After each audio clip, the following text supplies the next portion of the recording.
কিন্তু হঠাৎ তার ঘোড়া হোঁচট খেল। খুরগুলো বালুর গভীরে ঢুকে গেল। সুরাকা ঘোড়াকে আবার এগোতে বলল, কিন্তু ঘোড়া আবার ডুবে গেল।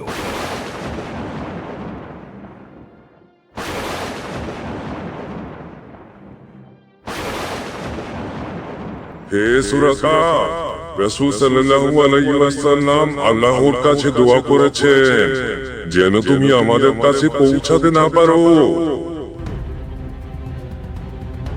তোমার রবের কাছে দোয়া করো যেন আমি এই বালু থেকে রক্ষা পাই। আমি প্রতিশ্রুতি দিচ্ছি, আমি তোমাদের কোনো ক্ষতি করব না। হে সুরাকা, নবী সাল্লাল্লাহু আলাইহি ওয়াসাল্লাম তোমার নিরাপত্তার জন্য দোয়া করেছেন। সুরাকা মুক্ত হলো। তারপর মনে মনে ভাবলো, এখন আমি নিশ্চয়ই যাব, ওদের ধরবো এবং 100 উট পাবো।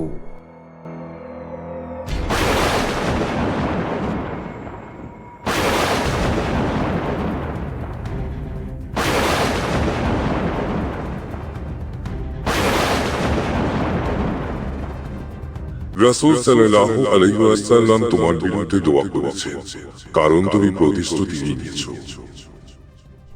আমি আর প্রতিশ্রুতি ভাঙবো না।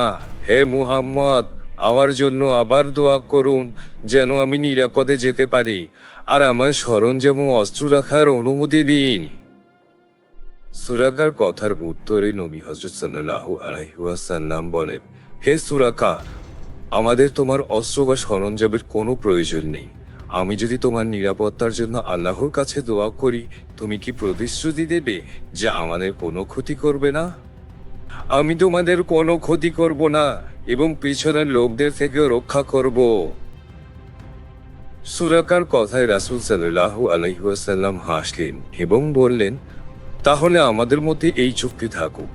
যাও হে সুরাকা, তোমার জাতির কাছে ফিরে যাও। সুরাকা যখন ঘোড়া চড়ে ফিরে যাচ্ছিল, নবী হযরত মুহাম্মদ সাল্লাল্লাহু আলাইহি ওয়াসাল্লাম ডেকে বললেন, হে সুরাকা, তুমি কি 100 উটের জন্য দুঃখ করছো? আমার ঘোড়া যদি বারবার বালুতে ডুবে যায়, তাহলে 100 উটেরই বা কি দাম? সুরাকার কথার জবাবে রাসূলুল্লাহ শান্ত স্বরে বললেন, দুঃখ করো না হে সুরাকা, আল্লাহ তোমাকে এর চেয়েও অনেক বড় কিছু দেবেন।